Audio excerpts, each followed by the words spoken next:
anak saya yang bernama Muhammad Harun Ar-Rasyid ditemukan di sebuah got di pinggir jalan dengan berlumuran darah, dengan kepala remuk dan terlihat ada peluru di lengan kiri hingga tembus ke dan bersarang di dada.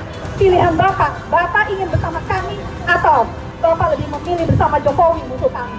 Jadi kezoliman masa lalu itu ternyata pelaku kezolimannya masih dilindungi oleh Prabowo. Bahkan yang namanya Kapolri konon akan dapat tanda penghargaan dari Prabowo. Prabowo ini sebetulnya bekerja untuk siapa? Dan Jokowi terus bermain dengan PKI gaya barunya dengan bermainkan anaknya Gibran Raka Buming Raka si Plangaplongo, matanya mata ini narkoba, coba didorong ke atas dengan segala macam. Kami menolak pemilu curang, tapi sayang Anda malah menerima kecurangannya itu dan akhirnya rusaklah Indonesia sampai saat ini.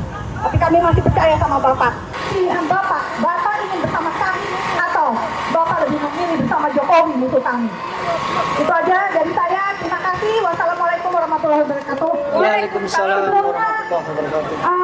Kesempatan pertama kita serahkan kepada orang tua yang anaknya kehilangan anaknya pada saat tragedi Bawaslu itu. Kita berikan kesempatan kepada Pak Didin. Silakan Pak Didin. Terima kasih. Bismillahirrahmanirrahim. Assalamualaikum warahmatullahi wabarakatuh. Alhamdulillahirabbil alamin. Assalatu wassalamu ala umurud dunya waddin wa ala alihi wa sahbihi ajmain, amma ba'du. Rabbi sahri sadri wa yassirli amri wahlul 'uqdatam min lisani yafqahu qauli. Bapak-bapak, ibu-ibu sekalian, hari ini kita berada di depan gedung Bawaslu yang mana 7 tahun yang lalu kita berdiri di sini mengadakan berbuka puasa serta mengadakan sholat tarawih bersama di sini. Namun apa yang terjadi?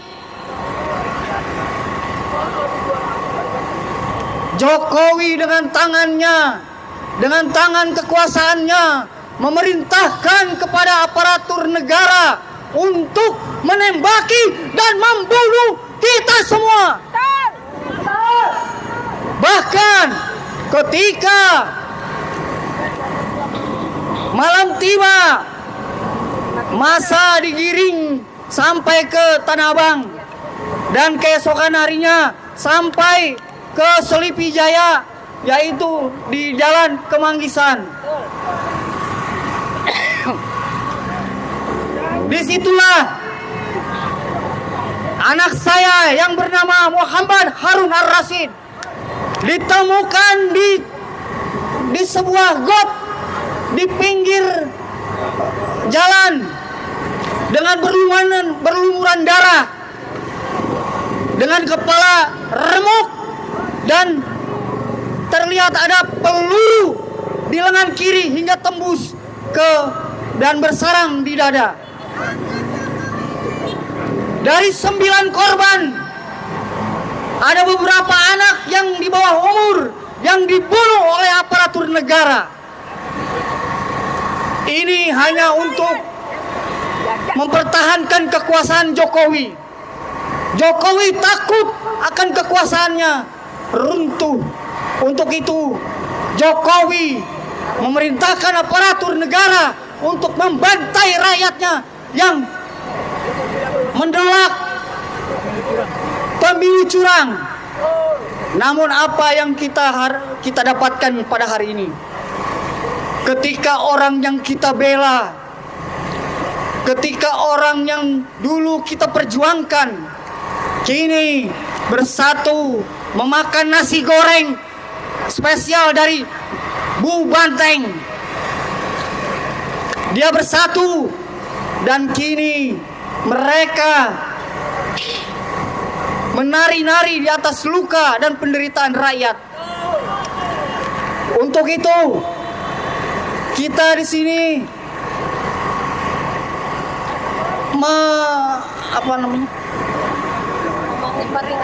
memperingati hari di mana kita memperjuangkan keadilan untuk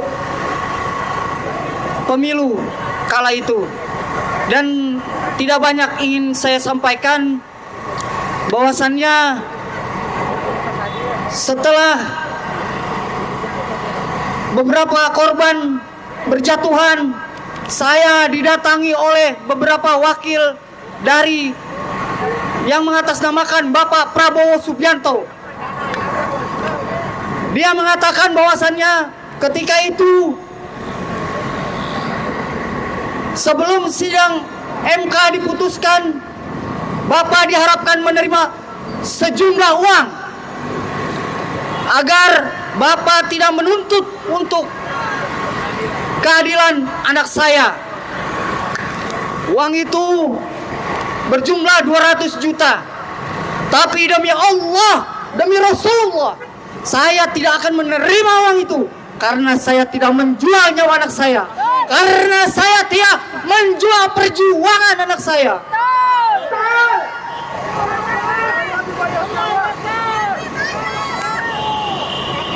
Apakah itu watak seorang pemimpin yang menyogok rakyatnya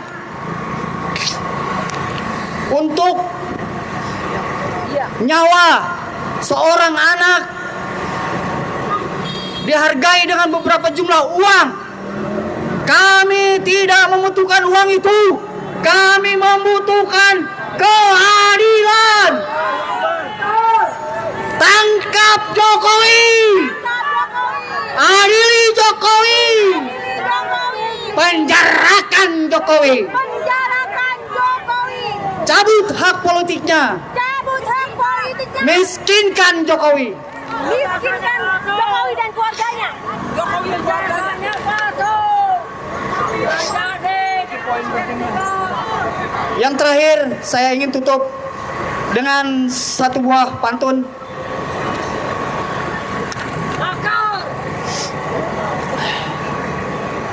Burung walet, burung seriti, kebo bule mandi di kobangan. Kalau niat sudah mantap di hati,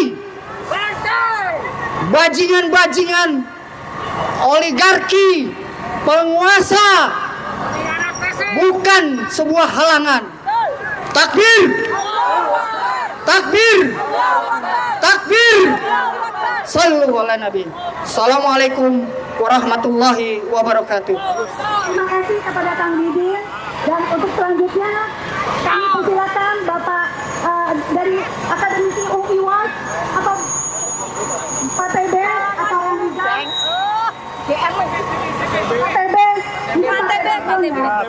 Pak TB yang senior. Silakan Pak, kita Pak itu UI Watch juga ada bersama kami di bawah tuh. Assalamualaikum warahmatullahi wabarakatuh. Kami dari UI Watch yang berusaha mewakili jaket kuning UI sebagai kampus perjuangan, sementara kampus kami sendiri di Brangus tidak bisa berbunyi keluar. Tolong dipahami. Nah, yang lain yang ingin kami sampaikan adalah bahwa kita sebagai bangsa dan negara menjadi kacau balau ribut begini sejak Jokowi menjadi presiden ditambah lagi 2 periode. Kenapa? Saya berani mengatakan Jokowi adalah PKI yang bersembunyi dan tampil yang saya sebut dengan PKI gaya baru. Apa dasar saya bilang dia PKI? PKI udah diberangus, maka dia muncul dengan PKI Gaya Baru. Salah satu pernyataan yang tidak ditanggapi oleh masyarakat secara serius pada waktu dia masih jadi presiden tahun 2024 di bulan Februari lewat salah satu Kepersnya nomor 8 menyatakan dalam peristiwa G30S65 PKI adalah korban. Tolong dicatat, dia berani bilang PKI adalah korban. Untuk itu keluar Kepres dan Impres bagaimana negara membantu membiayai keluarga-keluarga merehabilitasi namanya, dan keluarga-keluarga harus disantuni oleh negara. Kok ini nggak diangkat? Orang-orang mereka membelokkan ke oligarki. Oligarki itu nggak ada apa-apanya. Kenapa yang kita tidak angkat? Jokowi, PKI, Gaya Baru. Itu yang diangkat. Jangan mau dibelokkan ke oligarki, ke apa, nggak ada urusan itu. Riset 2015 dipaparkan bahwa PKI akan nyusup dan mengendalikan Polri. Kebukti sekarang. Coba Polri kalau Listio Sigit diganti lain. Listio Sigit itu orangnya Jokowi, satu kampung lagi di Solo sana. Selama nggak diganti akan begini jadinya.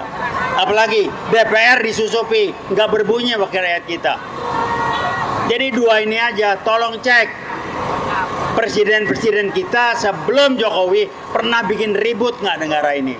Bangsa ini nggak pernah. Sejak Jokowi bikin ribut terus.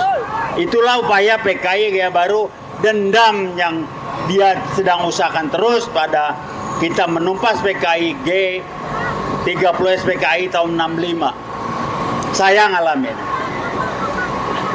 Dan Jokowi terus bermain dengan PKI Gaya Barunya dengan bermainkan anaknya Gibran Raka Buming Raka, si Plangaplongo, matanya mata ini apa namanya narkoba, coba didorong ke atas dengan segala macam.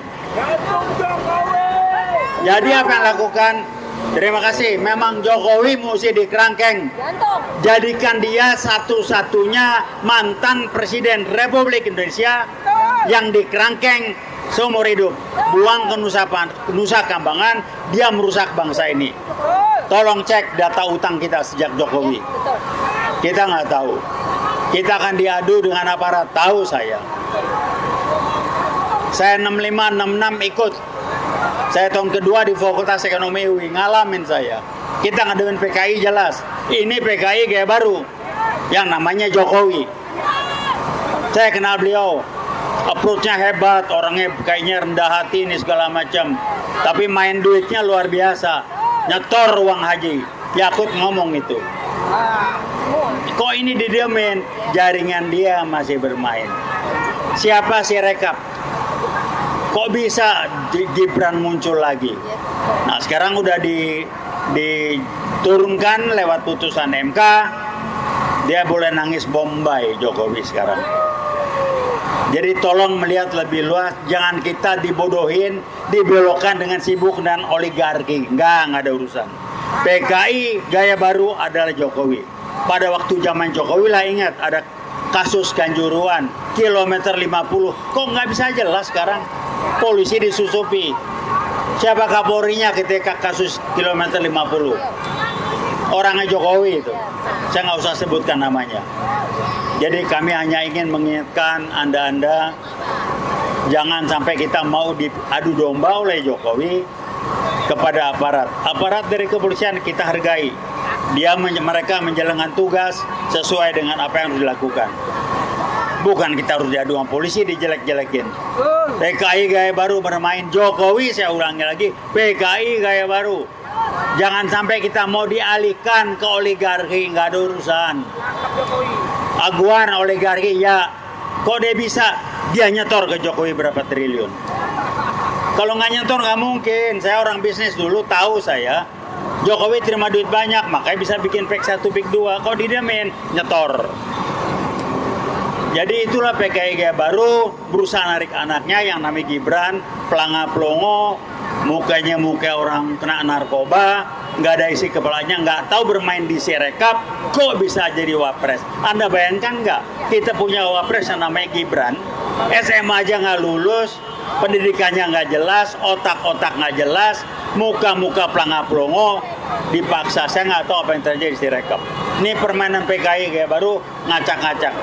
Presiden sejak Jokowi, Republik dibikin amburadul sama dia. Karena memang PKI akan menghancurkan kita agar ricuh, rame dan amburadul, maka PKI gaya baru akan bermain lebih banyak.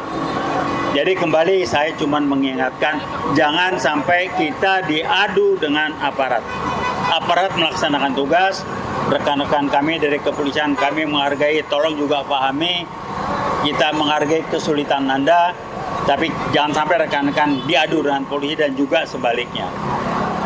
Jadi itu aja yang kami sampaikan, dan kembali kami akan jaket kuning masih tetap Kompos Perjuangan masih tetap konsisten dengan 6566. Kita bukan kampus Merdeka, kita kampus Perjuangan, nggak ada kampus Merdeka. Jadi jangan dibelok-belokkan kayak Nadiem itu bikin kampus Merdeka segala. Kami kampus Perjuangan. 656 Nadiem umur berapa itu, lahir aja belum kali. Saya udah lahir di sana dan saya tahu betul. Jadi rekan-rekan hargai petugas yang ditugaskan, jaga, kami mengingatkan rekan-rekan yang bertugas jangan sampai melaksanakan kalau ada perintah yang tidak langsung yang tersirat untuk dibunturkan dengan kami, juga kami sebaliknya akan berusaha untuk menyadarkan kita. Jadi sekali lagi, Jokowi, PKI, gaya baru, jangan kita mau dialihkan dengan sibuk dengan oligarki.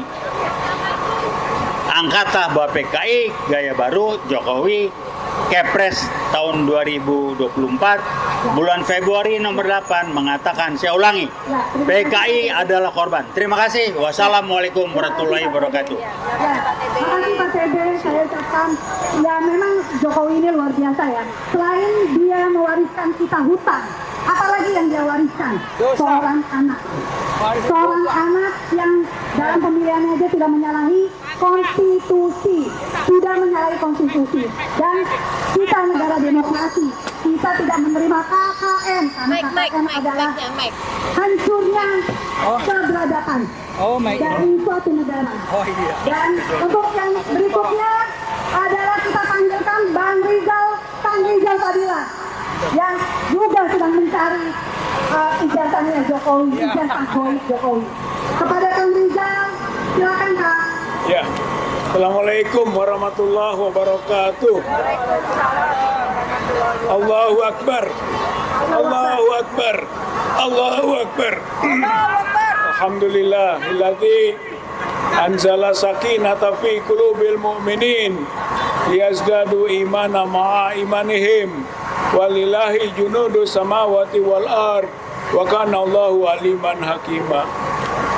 Asyhadu an la ilaha illallah wahdahu la syarikalah wa asyhadu anna Muhammadan abduhu wa rasuluh. Wassalatu wassalamu ala Rasulillah wa ala alihi wa ashabihi wa mawalah. Saudara-saudara seiman seperjuangan, alhamdulillah kita berkumpul bersama di depan kantor Bawaslu ini mengenang peristiwa tragis pada tanggal 21-22 Mei 2019 saat Pilpres terjadi saat itu. Kita ketahui bahwa peristiwa itu telah menjadi peristiwa yang mengenaskan bagi bangsa dan negara Indonesia. Tidak bisa dilupakan, untuk itulah kita mengenangnya.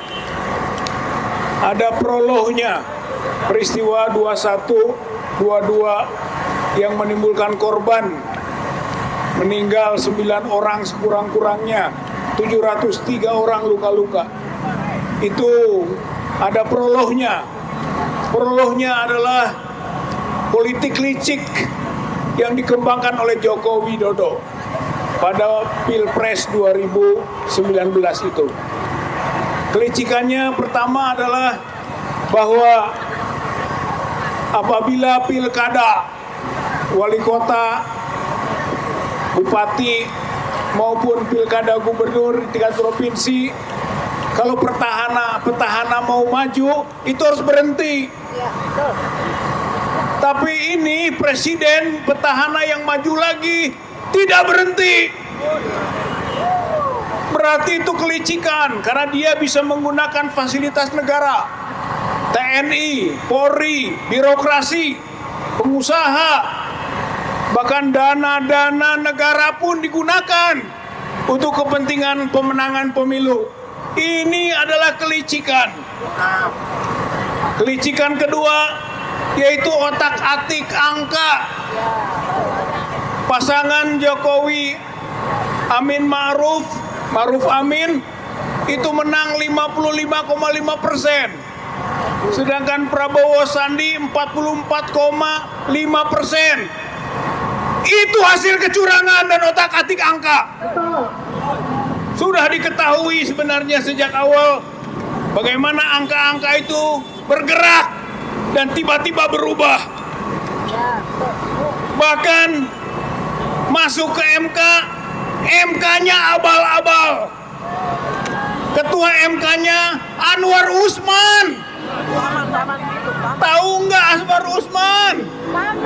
Yang nantinya jadi suami Hidayati, jadi adik iparnya Joko Widodo, Paman Gibran. Itu ketua MK. Maka masuk ke MK, akibatnya apa? Ya pasti dikalahkan lagi. Ini kelicikan dalam otak-atik angka. Jadi Pilpres 2019, Pilpres kemenangan Joko Widodo secara licik atau curang. Yang kedua, karena curang dan licik, maka pendukung Prabowo kemudian kecewa dan melakukan aksi demonstrasi, termasuk di depan Bawaslu ini, karena kecewa atas kecurangan itu. Dan disitulah kita melihat bagaimana Joko Widodo bisa mengendalikan aparat, bisa mengerahkan aparat, dan menyebabkan aparat bertindak brutal. Brimob saat itu adalah mesin yang brutal. 10 orang tewas, lebih sebenarnya mah. Kemudian tadi kita sebut 703 luka-luka. Apa yang terjadi? 10 orang Brimob ditangkap, diproses, tapi dihukum ringan. Hanya dihukum pelanggaran disiplin, dikurung 20 hari, ditunda kenaikan pangkat, dan tidak boleh melakukan pendidikan, ditunda pula waktunya. Artinya ringan sekali, setelah itu bebas. Membunuh anak-anak kita, bebas. Ini kezaliman rezim Jokowi saat itu. Dan tentu saja dalam azas hukum berlaku crime by omission. Atasan yang membiarkan anak buahnya melakukan kejahatan, dia juga termasuk penjahat. Waktu itu Kapolrinya adalah Tito Karnavian, yang membiarkan anak buahnya melakukan kejahatan. Maka berbasis crime by omission, membiarkan, seharusnya juga sama dihukum, diproses. Itu azas hukum. Kemudian setelah itu, maka Jokowi tidak boleh juga dilepaskan, karena rezim itu di bawah Jokowi. Atasan tidak bisa melepaskan diri dari apa yang dilakukan oleh bawahan. Jokowi bukan hanya dosanya berkaitan dengan pembunuhan anak-anak kita 22 Mei ini.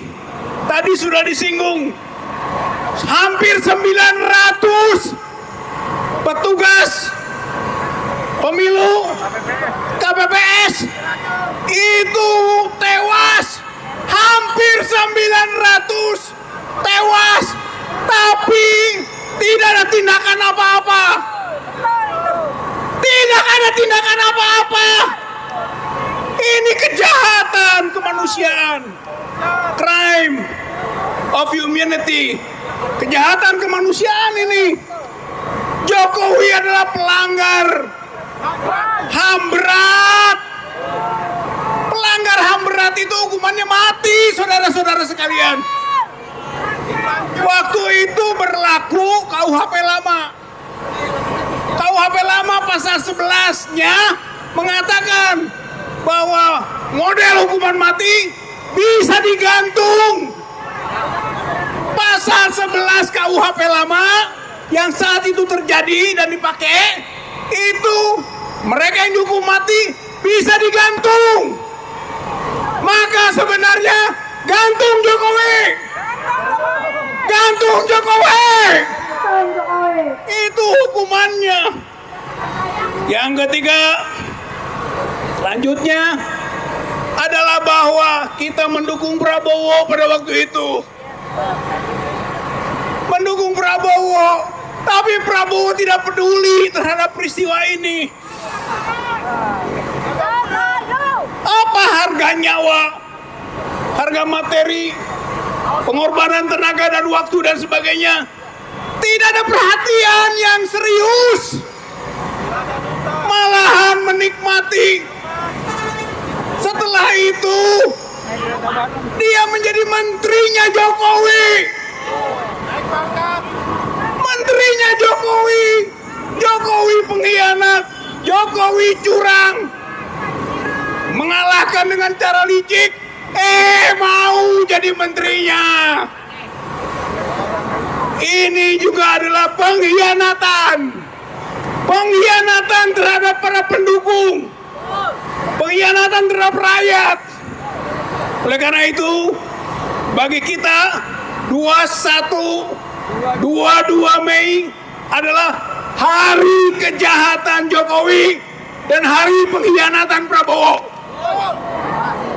Mau tobat atau tidak saat ini? Usut kembali, bongkar kembali peristiwa 21-22 Mei ini. Karena ini adalah tragedi nasional, bahkan tragedi kemanusiaan yang tidak bisa dibiarkan. Bongkar, bongkar, bongkar, bongkar kembali. Hukum dengan benar mereka yang melakukan kejahatannya. Baik itu pelaku di bawah maupun mereka yang di atas yang membiarkan peristiwa ini terjadi. Hari ini tanggal 20 Mei, Hari Kebangkitan Nasional. Saatnya rakyat Indonesia, bangsa Indonesia bangkit. Bangkit mengembalikan kedaulatan rakyat ini. Ayo bapak-bapak, ibu-ibu, mama. Ayo para kiai. Ayo mahasiswa. Ayo santri. Ayo buruh. Ayo bangkit, bangkit, bangkit. Tegakkan kedaulatan rakyat. Jangan biarkan oligarki menguasai negeri ini, menjajah negeri ini. Jangan sampai ini menjadi presiden buruk bagi kita ke depan. Hari ini hari kejahatan Jokowi. Hari ini 21-22 Mei, hari pengkhianatan Prabowo.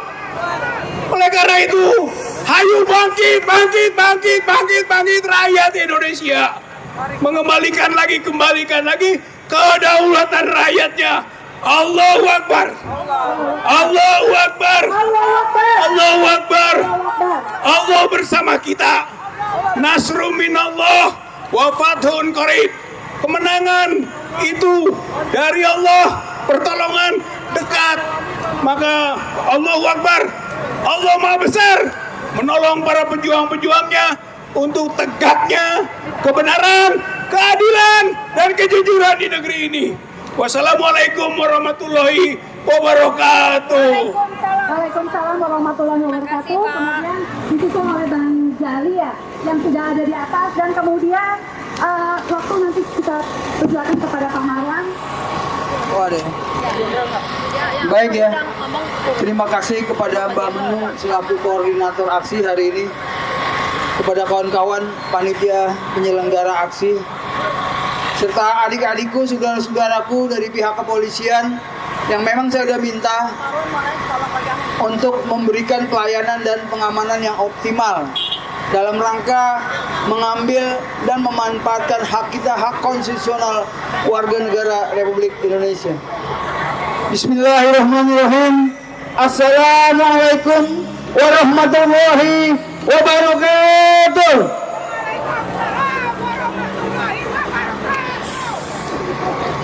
Bapak-bapak hadirin sekalian, para emak-emak yang sangat saya cintai, serta rekan-rekan mahasiswa, dan tak lupa juga kepada saudara-saudaraku dari awak media, dari YouTuber, serta yang lain-lain, mohon diperhatikan agar ini disampaikan kepada seluruh masyarakat bahwa peristiwa berdarah, peristiwa berdarah, tragedi kemanusiaan 7 tahun yang lalu, tepatnya tanggal 21 dan 22 Mei 2019. Saya, Bang Jali Bitung, adalah pelaku, saksi sekaligus korban. Rangkaian peristiwa demi peristiwa mulai dari 17 April 2019, pencoblosan, kemudian kita buat itu kobarkan perang, komando barisan anti pemilu, lawan pemilu curang. Di sini juga tanggal 24 April. Lalu berkembang dan terus berkembang sampai akhirnya 21-22 Mei pecah di sini. Yang awalnya hanya unjuk rasa menolak pemilu curang, akhirnya berkembang menjadi sebuah kerusuhan yang mengorbankan tunas-tunas bangsa. Seperti ini sahabat kita nih. Sejak 2019 kami menyuarakan ananda kita, Harun Al-Rashid. Kenapa kita tidak menyuarakan yang lain? Sebagaimana tadi yang beliau sampaikan bahwa ada pendekatan persuasif kepada para korban yang akhirnya tidak menuntut. Tapi saudara kita Bang Didin Wahyudin ini terus ngotot, Bang Jali ini pokoknya sampai selesai, sampai tuntas, sampai terbuka seluas-luasnya dan seadil-adilnya agar pembunuh anaknya bisa dihukum oleh negara. Nah, kita hadir hari ini yang pertama ingin merenungkan kembali, mengenang jasa-jasa para pahlawan demokrasi maksud saya. Walaupun itu demokrasinya demokrasi hitam, demokrasi yang penuh dengan nuansa dugaan keras dilakukan kecurangan-kecurangan. Bahkan saya menuntut Ketua KPU Pak Arief Budiman dan Pak Adhan selaku Ketua Bawaslu. Kita di lapangan turun, kemudian di gedung juga kita turun. Tapi apa yang kita terima sampai hari ini tidak ada kabarnya. Nah, yang lebih miris lagi adalah apa? Saya ditangkap pada saat aksi-aksi di DPR MPR, dianggap kita pengerahkan massa, dan Jali Bitung serta kawan-kawan dituduh sebagai otak dari penggagalan pelantikan Jokowi 2019 pada Oktober yang lalu. Jadi saya adalah juga korban, kita adalah tumbal.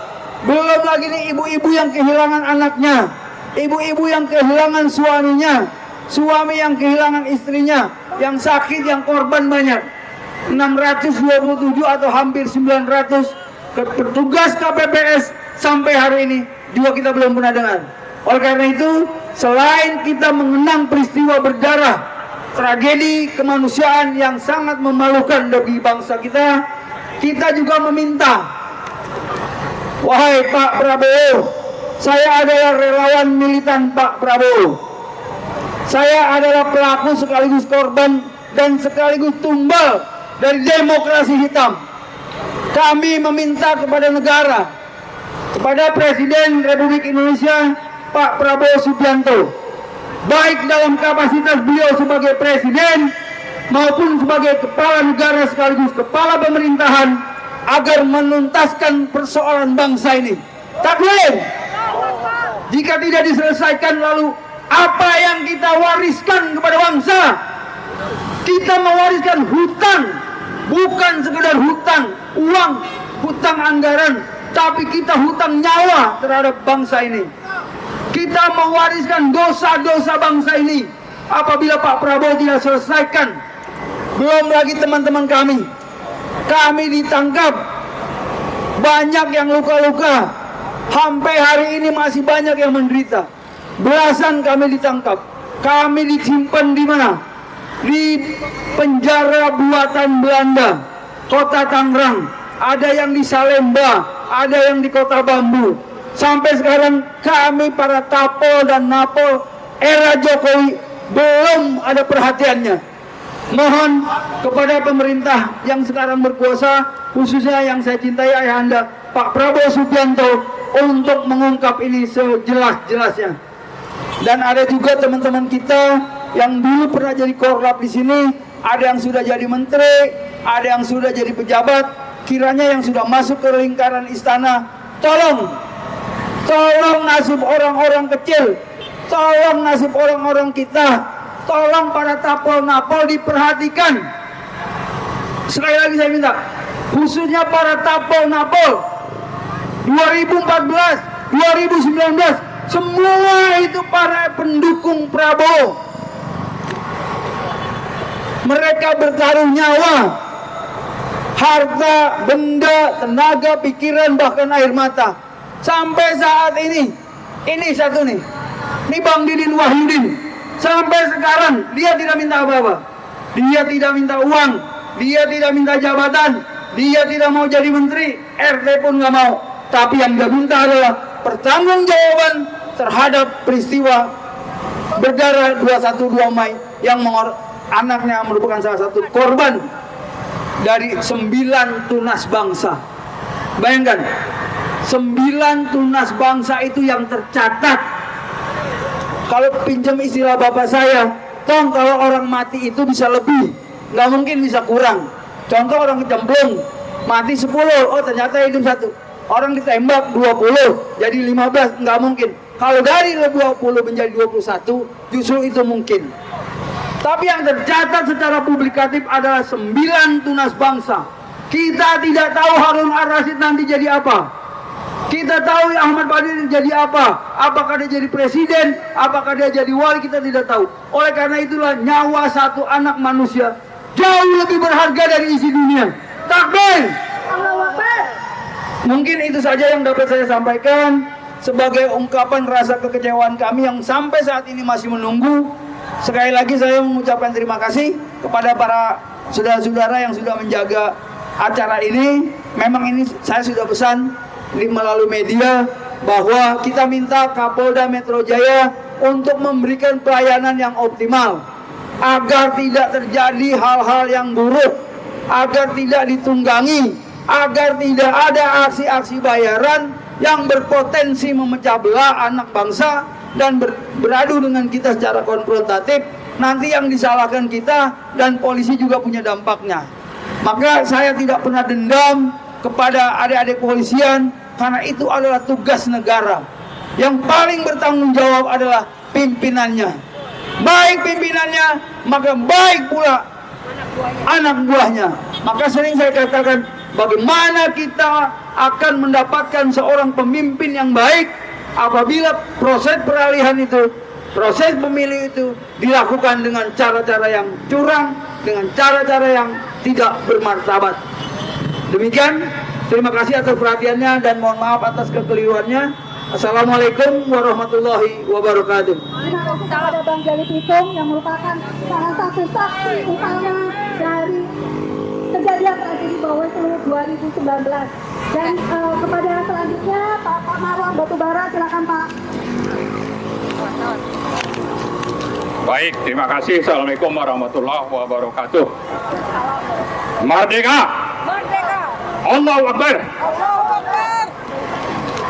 Ya, hari ini kita memperingati gugurnya sekitar 6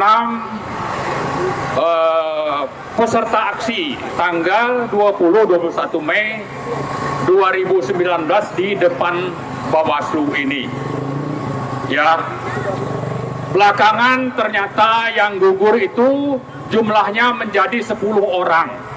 Karena ada yang jadi korban itu dirawat dulu di rumah sakit yang akhirnya meninggal. Jadi ada juga yang di luar Jakarta. Jadi total ada 10 orang yang meninggal pada Mei 20-21 Mei ya 2019. Kita memperingati itu dan kita melakukan aksi di depan Bawaslu ini. Penyebabnya adalah kita menilai ada kecurangan TSM terstruktur, sistematik dan masif dan brutal. Jadi TSM brutal. Pilpres 2019 yang waktu itu pemenangnya adalah Jokowi dan Ma'ruf Amin. Pesaingnya adalah Prabowo dan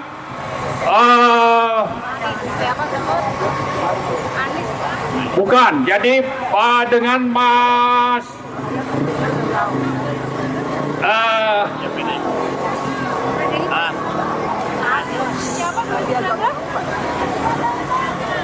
ya Sandiaga Uno ya. Jadi mereka dicurangi, maka kita melakukan aksi dan waktu itu pesertanya banyak yang dari kalangan umat Islam juga. Itu menjadi catatan. Jadi pada saat itu yang menjadi Kapolri adalah Tito Karnavian. Kemudian setahun lebih itu pada 9 Desember terhadap umat terutama pengawal HRS terjadi pembunuhan 6 orang pengawal HRS di KM 50 tol Cikampek ya. Ini juga korbannya umat. Saat itu yang menjadi bareskrimnya adalah Listio Sigit Prabowo, bareskrimnya. Yang belakangan itu menjadi Kapolri pada Januari 2022. Nah, di sini saya ingin menekankan bahwa kita melakukan aksi itu dalam rangka untuk menuntut tegaknya hukum dan keadilan terutama pada Pilpres 2019.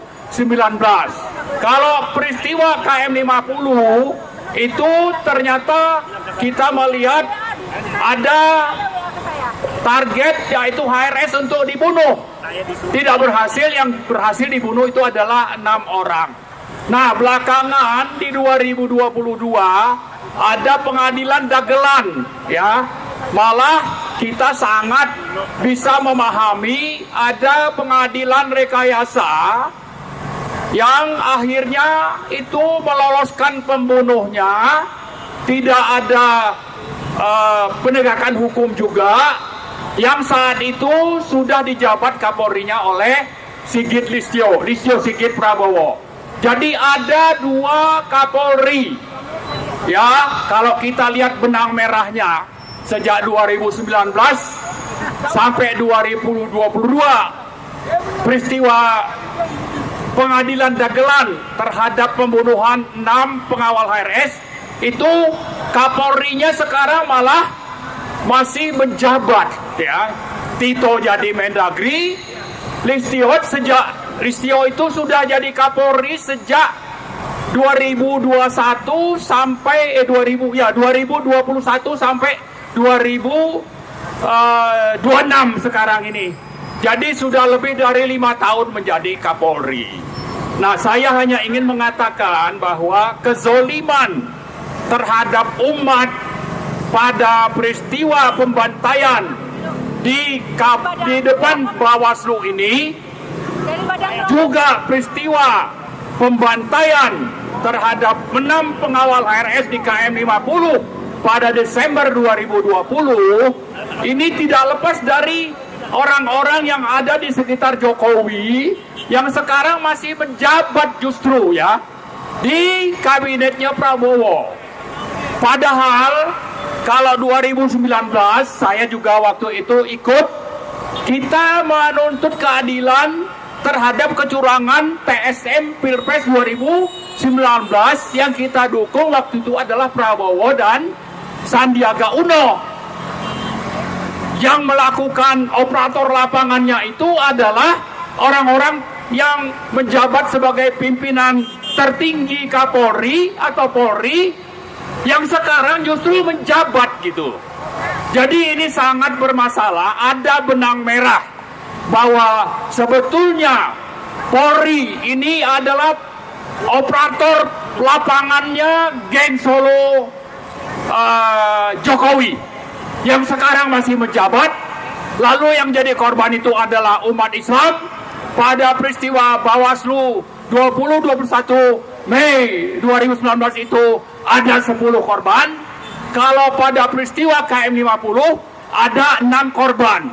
Dan selalu bahwa kalau 2019 itu tidak jelas proses hukumnya. Kita menolong membela Prabowo saat itu, tapi justru Prabowo masih melindungi atau malah tetap mempertahankan dua pejabat ini untuk tetap menjadi anggota kabinet, menjadi Kapolri dan menjadi Mendagri. Begitu juga dengan peristiwa KM50. Ya, jadi artinya kezoliman masa lalu yang orangnya, pelakunya itu adalah orang-orang Jokowi, oleh Prabowo ini masih dipertahankan. Ya, padahal waktu 2019 kita membela, mendukung untuk tegaknya hukum dan keadilan di depan Bawaslu ini supaya pelaku kejahatan Pilpres 2019, pelaku TSM brutal itu dituntut dan proses perhitungannya dibatalkan, ada Pilpres ulang. Ya, untuk Prabowo itu, tapi belakangan Prabowo malah bergabung menjadi Menhan. Nah sekarang setelah sekian tahun, jadi sudah 7 tahun ini, ternyata Prabowo pun masih memperkerjakan, ya, menjadikan mereka anggota kabinet di KMP yang dia pimpin sendiri begitu. Jadi kezoliman masa lalu itu ternyata pelaku kezolimannya masih dilindungi oleh Prabowo. Bahkan yang namanya Kapolri konon akan dapat tanda penghargaan dari Prabowo. Prabowo ini sebetulnya bekerja untuk siapa? Ya, dia masih ingat kita berdarah-darah ini, ada yang mati pada Pilpres 2019 di depan KPU ini, dan ada rekayasa untuk membuat terjadi kerusuhan di Petamburan. Ya, padahal kita demo itu aksi damai. Ada rekayasa untuk membuat bahwa ini yang bermasalah adalah HRS misalnya, sehingga ditariklah kerusuhan itu ke arah Petamburan. Siapa lagi ini kalau bukan kerjaannya rezim busuk? Jadi saya kira sudah sangat jelas ya benang merahnya. Tinggal sekarang kita ketuk hati dari Prabowo. Ya, kalaupun Anda tidak berani untuk memproses hukum pelaku kezoliman ini, minimal itu pecat itu orang-orang yang sudah terlibat itu. Jangan justru Anda mau kasih tanda penghargaan yang konon katanya itu nanti akan menjadi calon wapres atau presiden di 2029. Ya, kita ingatkan itu.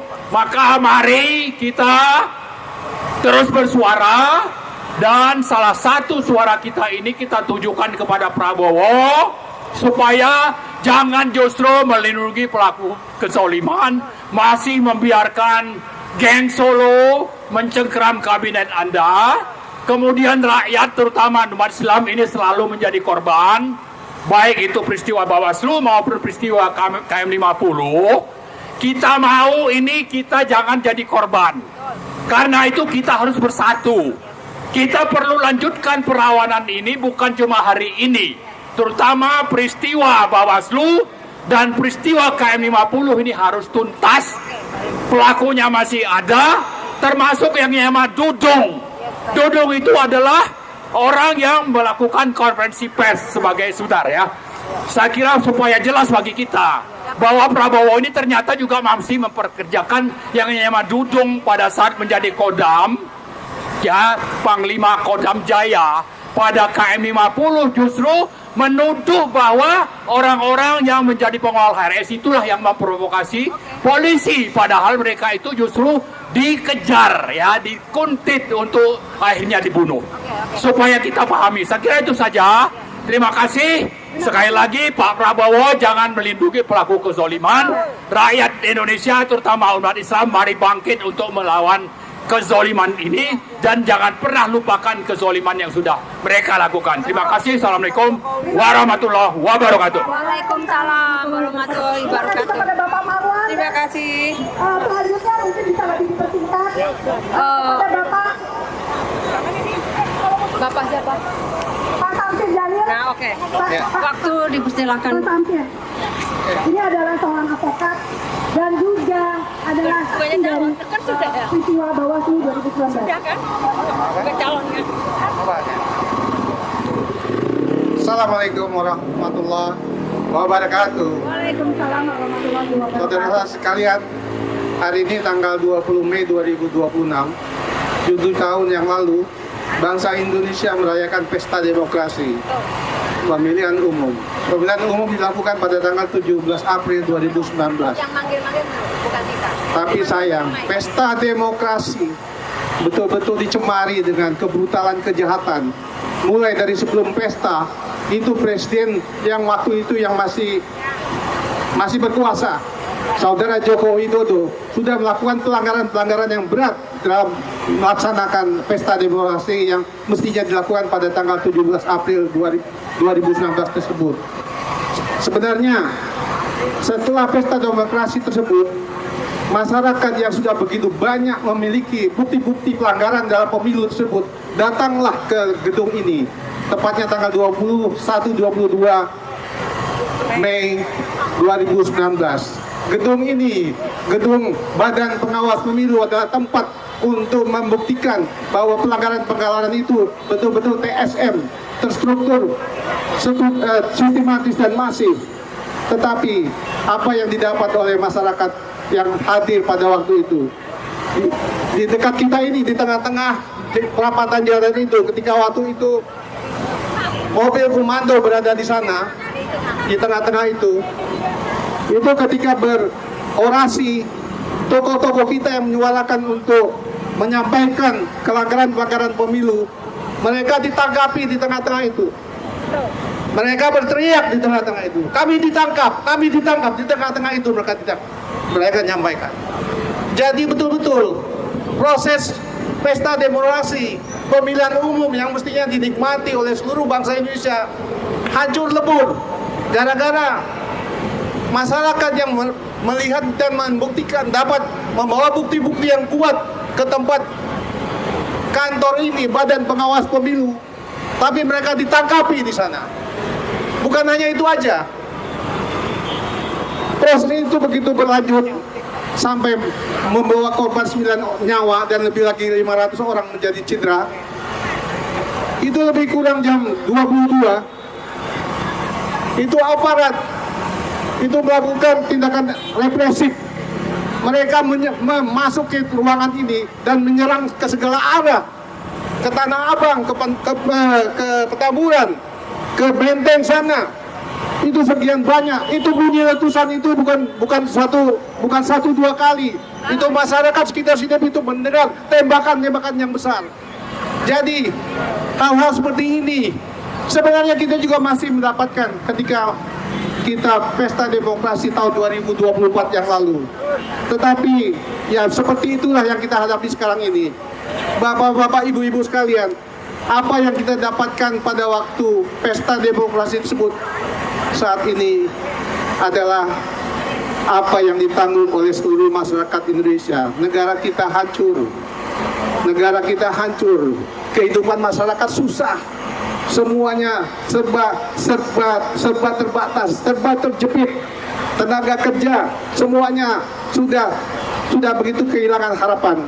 Jadi untuk itu, bapak-bapak terutama yang memimpin negara pada saat ini, coba Anda pikirkan, mungkin Anda sedang berkuasa saat ini, tapi anak cucu saudara nanti dengan negara sudah begitu hancur seperti sekarang ini, sumber daya alamnya habis, kemudian negara ini betul-betul berutang begitu banyak, bagaimana mereka menanggung itu.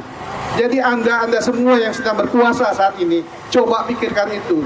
Sudah saatnya Anda ini mikirkan negara ini. Kalaupun ada kesalahan, sudah waktunya untuk diperbaiki. Jika tidak, Indonesia ini juga akan lenyap. Mungkin itu yang bisa saya sampaikan. Terima kasih. Assalamualaikum warahmatullahi wabarakatuh. Terima kasih kepada Bapak Samsul Jali, dan saya ingatkan kepada teman-teman semua, kita masih ada statement acara terakhir, yaitu statement bersama dari semua dari Aliansi Rakyat Indonesia yang akan dibawakan oleh Kang Rizal Fadila. Jadi yang lagi duduk di pinggir-pinggir, yang lagi ada di sana, kita berkumpul bersama. Semangat, jangan loyo. Kita akan diketawakan oleh orang-orang yang tanpa kita ketahui mereka sedang mengamati kita. Belum Pak, belum. Masih ada orang yang masih mau orasi. Belum? Silakan.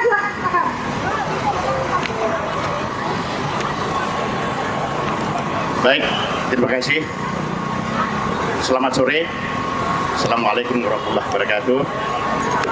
Salam sejahtera buat kita semua. Saudara sebangsa dan setanah air. Hari ini kita berkumpul di tempat ini memperingati 7 tahun yang lalu tragedi Bawaslu. Beberapa pembicara ke depan yang lalu sudah menyinggung masalah etika, tata cara, sistem, TSM dan lain sebagainya. Mengapa kita adakan di depan Bawaslu? Agar Bawaslu ini introspeksi, belajar, jangan sampai terjadi kedua kalinya yang sampai terjadi di 2029. Itu yang kita tidak inginkan. Makanya kita memperingati ini agar bangsa Indonesia terlepas daripada jeratan-jeratan kemiskinan, penegakan hukum yang tidak jelas, dan lain sebagainya.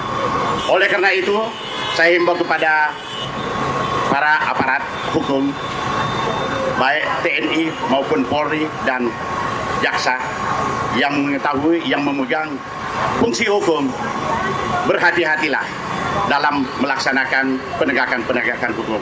Jangan sampai terjadi seperti yang disampaikan di sini tadi. 2019 terjadi tragedi yang tidak diinginkan kepada rakyat.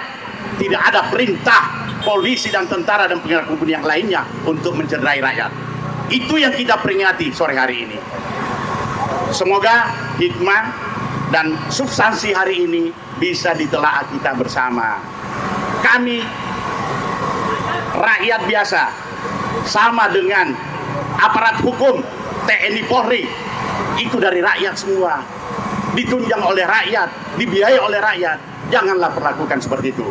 Saya kira itu ke depan tidak mungkin, tidak akan terjadi, dan harapan kami seluruh rakyat Indonesia tidak akan terjadi seperti itu, sehingga dapat dikatakan bahwa apa yang disampaikan oleh beberapa orasi di depan, itu harapannya sistem akan diperbaiki ke depan, khususnya Bawaslu, Badan Pengawas Pemilu ini betul-betul memaknai apa yang dikatakan sistem pemilu.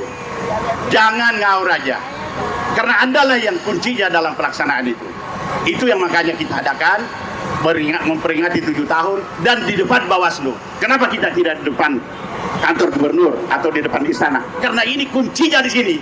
Semoga para pejabat-pejabat Bawaslu mendengar dan menelaah apa yang disampaikan di sini. Saya kira itu substansinya. Tidak ada kata yang saya sampaikan adalah penegakan dan robah sistem yang tidak layak dan tidak dipakai, yang tidak mungkin dipakai untuk menjadikan suatu kecurangan-kecurangan yang akan terjadi ke depan. Harapan kami demikian. Assalamualaikum warahmatullahi wabarakatuh. Terima kasih kepada Bapak Nusam, dan ini adalah orator terakhir, yaitu Mas Sambo yang merupakan saksi dari pada saat peristiwa tragedi Bawaslu. Inilah yang soal saksi mata satu lagi, dan terakhir kepada teman-teman yang lain, kita mengukur. Assalamualaikum. Belum nanti. Silakan, Mak. Assalamualaikum. Perkenalkan, saya nama Ibu Iis, yang dipanggilnya dengan Pak Bu Sambo, Mas Sambo. Padahal saya bukan istrinya Sambo, tapi saya dipanggil Mas Sambo. Ibu-ibu, bapak-bapak, coba saya pengen tanya nih, kita baca nih Bawaslu ya. Bawaslu itu singkatan dari apa ya, Bu? Pak? Badan Pengawas Pemilu. Apakah masih bisa dibilang Badan Pengawas Pemilu? Tidak. Benar apa enggak ini pengawas pemilu? Salah kali ya, pendirinya ini Bawaslu bukan Bawaslu. Kalau Bawaslu itu Badan Pengawas Pemilu. Seharusnya di dalamnya itu orang-orang yang benar-benar jujur, yang benar-benar memegang tampuk kepemimpinan yang adil. Benar kan? Betul. Bukannya kayak sekarang, tapi dipakai Bawaslu. Tapi pemilihan umumnya nggak jujur. Betul. Siapa yang menang, siapa yang menduduki kepresidenan. Benar nggak, Bu? Saya sebenarnya kesian sama Pak Prabowo. Kesian, miris banget. Miris mengejar tampuk kepresidenan. Bertahun-tahun, berkali-kali ingin memegang kedudukan menjadi presiden. Setelah mendapat kepercayaan dari rakyat, tadinya rakyat berharap akan ada perubahan. Bukannya malah perubahan, malah hancur. Semena-mena dia berbicara, ngomong seenaknya aja, bicara omong-omong, bilang mau menyenangkan rakyat. Di mana rakyat yang diperhatikan sama mereka, Pak, Bu? Cuma omong-omong doang. Aksi gebrak-gebrak meja kalau ngomong, ya? Itu uang korupsi yang disita kemana? Kemana tuh, Bu, Pak? Tolong para pejabat pikirkan rakyat, jangan pikirkan negara orang dulu. Pikirkan dulu nih rakyat kita, negara kita lagi hancur. Benar kan, Bu? Betul. Dan saya pesan Pak Prabowo, jangan memilih menteri-menteri yang gila duit, gila harta. Bubarin tuh geng Solo, penghancur negara. Bubarkan itu semua, bubarkan para menteri-menteri yang memakan uang negara triliunan. Dan saya juga berpesan nih kepada Pak Prabowo, jangan mengangkat orang yang punya masalah dengan hukum, Pak. Tuh si Dudung Pret tuh, enak dia tuh lagi diumpetin di ketek Prabowo. Dia punya masalah kilometer 50 belum selesai. Dunia akhirat, kami sebagai orang tua, sebagai mama yang merasa melahirkan, anak-anak kami jadi korban pembinasaan. Bilang sama Pak Dudung, jangan mentang-mentang sekarang lo ada diangkat sama Pak Prabowo, senyum-senyum lo ya. Tunggu malaikat pencabut nyawa lo ya. Tunggu di akhir nanti, Allah tidak akan tidur. Wahai Dudung, Jenderal Maleho, bangsat kalian. Dudung itu nggak lebih dari serigala, anjing hutan. Biadab. Kalian berpesta pora di atas penderitaan rakyat. Sekali lagi saya minta Pak Prabowo, tegaskanlah kepada pemimpin, pada para menteri-menteri Bapak, apalagi yang meleho itu, Pak. Ya Allah, Pak, malu-maluin, Pak.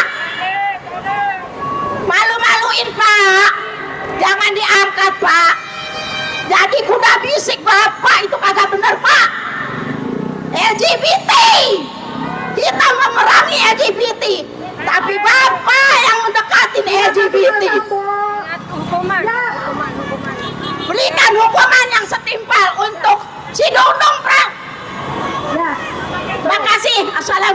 Assalamualaikum warahmatullahi wabarakatuh.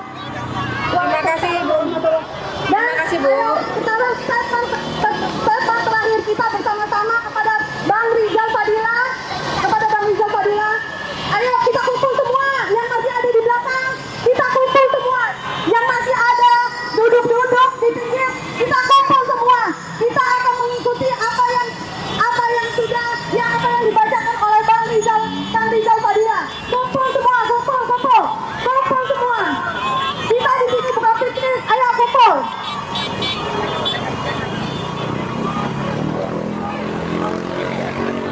Gimana Bang Rizal? Ngapain? Gak usah.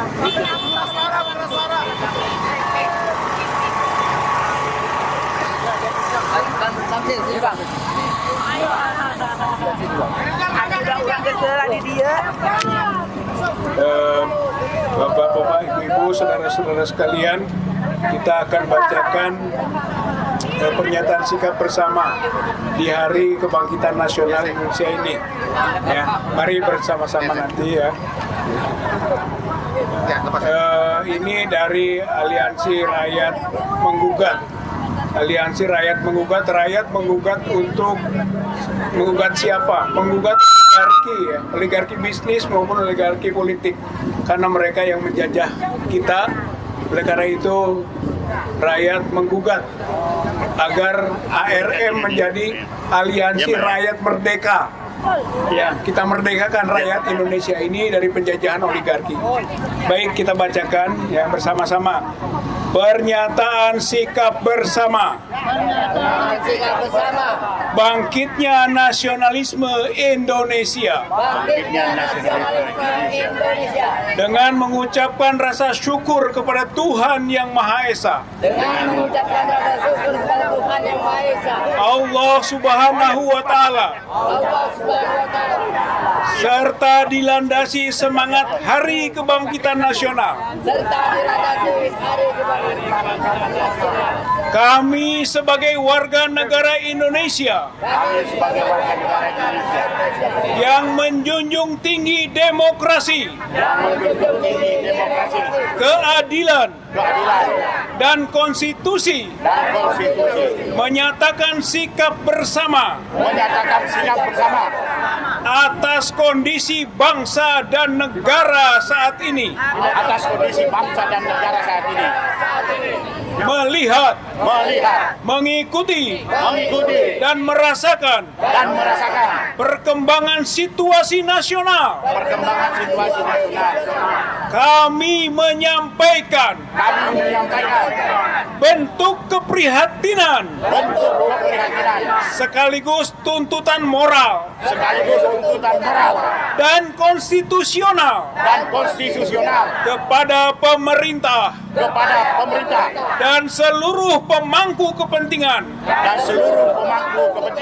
sebagai berikut. Satu, mendesak penyelesaian secara terbuka, jujur, dan tuntas terhadap polemik ijazah Joko Widodo demi kepastian hukum serta menjaga kepercayaan publik. Dua, mendesak proses pemakzulan Gibran Raka Buming Raka sebagai wakil presiden dilakukan sesuai mekanisme konstitusi karena yang bersangkutan telah melanggar konstitusi. Tiga, mendesak pemerintah Prabowo agar lebih berpihak kepada rakyat melalui kebijakan resmi yang nyata, adil, transparan, dan mengutamakan kepentingan bangsa di atas kepentingan golongan maupun kekuasaan. 4, Surat pernyataan sikap bersama ini disampaikan sebagai bentuk kepedulian, tanggung jawab moral, serta komitmen kebangsaan, demi tegaknya demokrasi, keadilan, dan masa depan Indonesia yang lebih bermartabat. Demikian pernyataan ini dibuat dengan penuh kesadaran dan tanggung jawab. Indonesia, Jakarta, 20 Mei 2026. Atas nama masyarakat, warga negara Indonesia. Allahu Akbar, Allahu Akbar, Allahu Akbar. Merdeka, merdeka, merdeka, merdeka. Assalamualaikum warahmatullahi wabarakatuh.